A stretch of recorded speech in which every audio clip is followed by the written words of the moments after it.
Salut à toutes et à tous, je suis ravi de vous retrouver comme chaque jeudi sur le plateau de Club Racing, le Racing Club de Strasbourg, qui va pas très bien. 2 défaites la semaine dernière à Vannes en match en retard contre le Paris FC, à la Méno samedi. Et du coup, les Strasbourgeois sont à nouveau sous la menace au classement. Le Racing qui prend la direction de la Vendée, déplacement à Luçon ce vendredi. On va parler bien sûr de ce match et du contexte autour du club strasbourgeois. Et avec nous cette semaine, il suit le Racing Club de Strasbourg pour le compte du journal L'Alsace depuis un nombre d'années que la décence m'interdit de citer. Stéphane Godin, bonjour. Bonjour Mathieu. Et à vos côtés, un petit peu plus chevelu que Milovan Sikimic, un peu moins rasta que Billy Modeste, l'indéboulonnable Fernand Weber, bonjour. Bonjour Mathieu, bonjour tout le monde. Alors messieurs, l'enjeu de ce match est assez simple. Un petit coup d'œil sur le classement suffit à s'en convaincre. Vous le voyez, alors tout en haut, Colmar est 10e, alors à 6 points seulement du podium, puisque c'est très très serré dans la première moitié de classement. Dans la deuxième, par contre, vous le voyez, le Racing est toujours 14e. 2 points d'avance seulement sur Luçon, où les Strasbourgeois se déplacent donc ce vendredi soir, coup d'envoi à 20h. Messieurs, c'est ce qu'on appelle tout simplement un match à 6 points contre un concurrent direct. Le Racing peut à nouveau être relégable en cas de défaite vendredi soir. Il peut se donner, alors non pas 5 comme je le pensais, mais peut-être même 4 points d'avance, enfin 4 ou 5 points d'avance selon les résultats des autres relégables. Match à 6 points, ça s'appelle comme ça. Peut-être 3. Peut-être 3 si Van gagne. Oui, si Van gagne, voilà. Exactement. Oui, c'est un match au couteau, évidemment. D'autant plus que Luçon n'est pas sur une très bonne dynamique. Ils ont gagné un match sur les 11 derniers. Je m'amusais à regarder le classement tout à l'heure. Effectivement, au bout de 11 journées, ils avaient 4 points de plus que le Racing. Aujourd'hui, ils sont derrière. C'est une équipe qui joue plutôt pas mal au ballon. On l'avait vu au match aller. Je relisais les comptes rendus que nous avions fait à l'époque et François Keller déclarait à chaud après le match que le Racing n'avait pas été tellement puni finalement en faisant match nul à domicile, et lui il estimait que c'était un bon point, ce qui était plutôt vrai. Mais dans ce championnat, on est étonné de voir des équipes comme Luçon, de voir des équipes comme Vannes, qui sont celles qui, à la limite, ont produit le plus de jeux pratiquement à la Méno, et qu'on a vu plutôt bonne pour Vannes la semaine dernière dans le Morbihan. On est étonné de voir ces équipes-là se retrouver au fond du trou, quoi. Et par contre, on voit que les équipes qui sont extrêmement réalistes, comme le PFC, s'en sortent plutôt bien. Le son de samedi soir, Fernand, les adversaires du Racing, c'est votre dada dans cette émission. Luçon, c'est un promu aussi, comme le Racing. Effectivement, pas déplacement périlleux pour le Racing au classement, mais adversaire pas très en verve pourtant. Non, ils sont effectivement très inconstants. On n'arrive pas à tirer une ligne directrice, en tous les cas, depuis le début de la saison. Là, effectivement, ils ont eu un résultat positif, puis ensuite, ils ont à nouveau laissé des plumes. Par contre, c'est la plus mauvaise défense. Ils sont à 3 à être là avec 33 buts de mémoire, je crois. Il y a Uzès dans le coup aussi. Et donc, le Poiré, exactement. Et donc, ils prennent pas mal de buts, mais par rapport à ça, il n'y a pas de ligne directrice à tirer par rapport aux points pris à domicile ou à l'extérieur. Ils en prennent plus à domicile, ça c'est clair, mais on ne peut pas dire qu'en ce moment ils soient en pleine bourre, loin de là. La statistique qui ne veut rien dire, mais qui peut rassurer quand même. Le Racing n'a jamais enchaîné 3 défaites consécutives depuis le début de saison. Le chiffre qui fait un petit peu plus mal, par contre, messieurs, c'est que le Racing vient de prendre 5 buts en 2 matchs. On avait retrouvé une stabilité en début d'année 2014. Ça, c'est clairement c'est 5 buts fatalement. Enfin, c'est rare qu'on gagne des matchs en prenant 5 buts en 2 échéances. C'est le point noir pour l'instant de cette semaine passée. Oui, c'est un peu le revers de la médaille. Le Racing a été, je trouve, plus ambitieux dans le jeu ces 2 derniers matchs qu'il ne l'a été les matchs précédents, souvent en tout cas. À Vannes, il s'est créé un nombre incalculable d'occasions. Vannes, c'est un match tout fou. Je veux dire, c'est un match qui peut se terminer à 6-2 d'un côté, 6-2 de l'autre, qui peut faire 4-4. Le Racing le perd dans les arrêts de jeu après avoir égalisé lui-même à la dernière seconde. Voilà, le scénario était totalement débridé. Ça veut pas dire que le Racing a fait un mauvais match. C'est pas parce qu'il a perdu qu'il a fait un mauvais match. Après, contre le Paris FC, il s'est fait contrer exactement comme il s'attendait à l'être. Il y a eu des imperfections défensives sur Vannes, on l'a vu, les 2 derniers buts notamment. Moi, je trouve, on a laissé le porteur du ballon manœuvrer à sa guise. Fernand était très fâché d'ailleurs. Là-dessus, on s'est pas concerté, mais visiblement on est d'accord. Ça c'est clair. Non, oui, pour rajouter de l'eau au moulin de Stéphane, ce qui est dingue, c'est qu'effectivement on produit plus de jeux, j'ai envie de dire, mais le problème qu'il y a, c'est qu'il faut pas confondre, sous prétexte qu'on joue davantage, jouer au sens propre du terme, qu'on peut se permettre des aisances et puis oublier la stratégie de base. Je vais vous laisser développer ça dans un instant. On va juste écouter sur ce registre François Keller. Ça a surpris un petit peu de monde. C'était samedi soir, après la défaite à la Méno contre le Paris FC. Justement interrogé sur sa propension à aller de l'avant ces derniers temps. Écoutez, sa réponse était un petit peu surprenant. La difficulté que j'ai aujourd'hui, j'ai eu un texto d'un ancien joueur à moi qui jouait à Colmar et qui m'a dit: François, attention, en national, arrêtez d'essayer de jouer, défendez bas et contrez. Et moi, j'ai simplement répondu ce que je vous dis ce soir, c'est que je pense qu'à Strasbourg, tu peux pas proposer ça.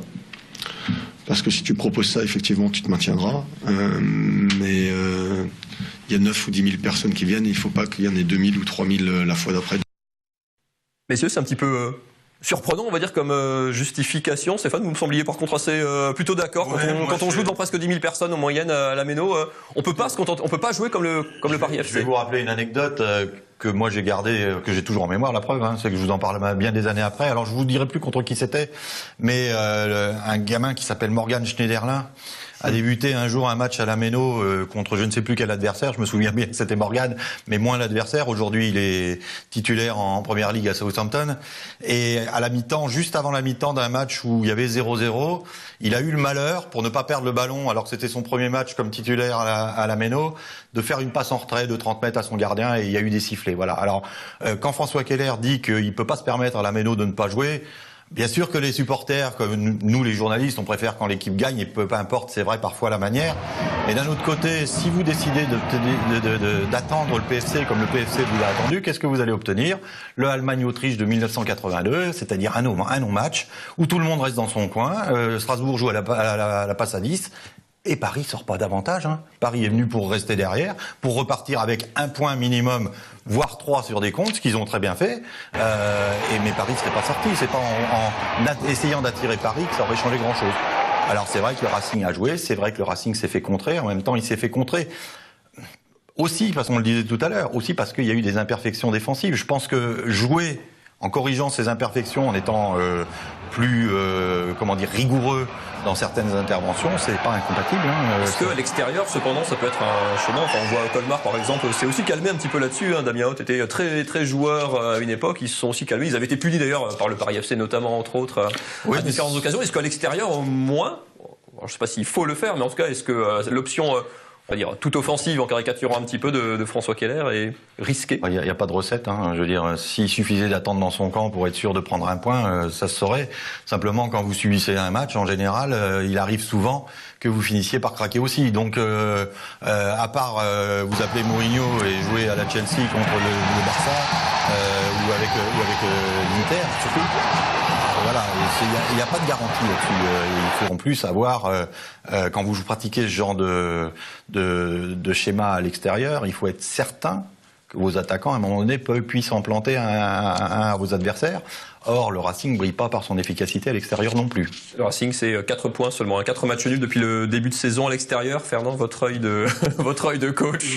Non, mais il y a beaucoup de choses ont déjà été dites par Stéphane. Il y a une chose est sûre, c'est que le fait de mieux... On avait dit, moi je suis le premier à le revendiquer, c'est que juste au début de cette année 2014, j'avais dit qu'il fallait absolument mettre la barre un peu plus haut, parce que franchement, on avait changé sérieusement d'équipe, et il fallait justement avoir des objectifs un petit peu plus ambitieux. On a essayé de le faire, on joue nettement mieux, personne ne peut dire. Moi, j'ai pas envie de dire on va tout balancer maintenant sous prétexte que ça ne se passe pas bien. Ce serait une erreur monumentale parce que qu'il y en ait un qui vient de me dire qu'en ce moment on joue pas mieux qu'on a joué avant, ce serait faux. Par contre, ça veut pas dire bien jouer, ça veut pas dire y partir avec la fleur au fusil. Il y a toujours une rigueur défensive à avoir absolument. Et quand j'analyse les buts que nous avons pris, alors là, pour le coup, que ce soit à domicile ou que ce soit à l'extérieur, je dis que quelque part quelqu'un n'a pas fait le job. Quant à l'extérieur, tout court, pour revenir à ça, il me semble bien que quand même, avant justement qu'on ait des velléités un peu plus offensives, nous n'avons toujours pas gagné de match à l'extérieur. Ce qui fait que ce que nous avons fait jusqu'à présent à l'extérieur, en tous les cas pour ramener un maximum de points, n'était certainement pas bon. Alors pourquoi pas tenter, il y a des rencontres où ça, malheureusement, comme Vannes, où on a super bien joué, on le perd, mais un jour, ça va tourner, ça va finir par payer parce que c'est pas possible. Nous qui étions à Vannes, je peux vous dire qu'on s'est bien davantage régalé à voir le Racing perdre 3-2 mais en produisant vraiment du jeu, en ayant une bonne dizaine d'occasions nettes, que perdre 1-0 à Boulogne sans pratiquement rien proposer. Voilà. Alors, comme je vous dis, il n'y a pas de recette. C'est pas parce que vous allez avoir 10 occasions franches que vous allez gagner le match. Mais moi, je reste persuadé, je suis d'accord avec Fernand là-dessus, que quand on produit du jeu, à un moment donné, ça finit par payer. Même si l'histoire récente du Racing a pas toujours apporté cette preuve-là, malheureusement. Il reste 12 matchs pour en faire la démonstration. On verra si à un moment l'urgence se faisait plus pressante, s'il faudra revenir là-dessus. On change rien donc pour l'instant. C'est comme ça en tout cas que François Keller compte partir à Luçon. Les Strasbourgeois sont partis ce jeudi après-midi. Un seul changement vraiment notable dans le groupe, la rentrée à nouveau d'Abdel Belhammer à la place de Binder. Petite pause, séquence arbitrage, allez, avec la minute du football alsacien. Les équipes de l'ALAFA sont parties à la rencontre d'un jeune arbitre de la région, Mathias Roth. Regardez.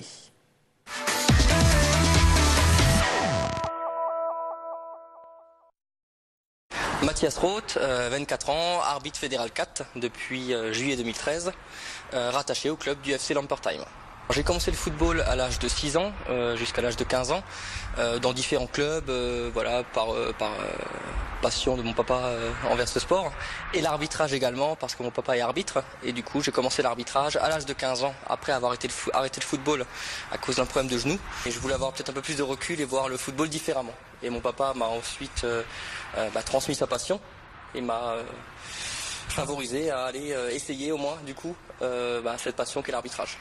L'accumulation de matchs et de conseils prodigués et du cocon familial qui est derrière à pousser m'a favorisé cette volonté de continuer dans l'arbitrage. Dans la vie, donc, je suis chargé de clientèle dans une banque. En effet, cumuler à la fois la vie professionnelle, la vie familiale et l'arbitrage, c'est assez compliqué. Donc pour avoir une autre passion encore, c'est relativement compliqué. Pour autant, il y a d'autres sports que je pratique aussi, mais plus en termes de loisirs, comme le tennis ou la course à pied. Alors les qualités en tant qu'arbitre, on va dire que c'est assez vaste dans le sens où il y a déjà l'aspect technique et physique pour être sur le terrain et suivre les actions. Après, selon moi, les qualités nécessaires pour être arbitre, c'est avant tout l'humilité, la persévérance et le travail.